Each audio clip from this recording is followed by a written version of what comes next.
Kæra Framsóknarfólk, það líður að kosningum.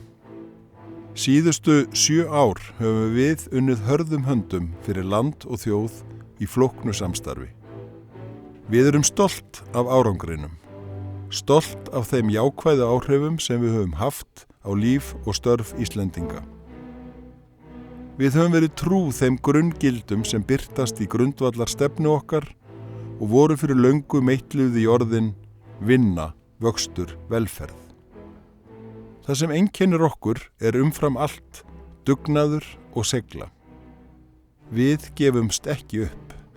Áskoranir efla okkur. Það á ekki við alla. Við göngum samhent til kosninga. Við leggjum verk okkar í dóm kjósenda.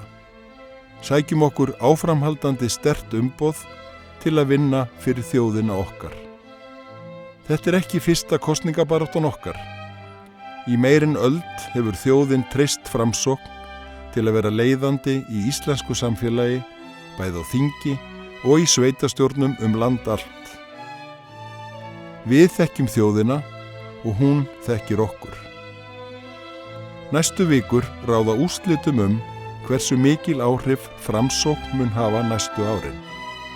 Í baráttunni fram að kjördegi munum við sýna hvað í okkur býr og berjast fyrir öflugu og góðu íslensku samfélagi.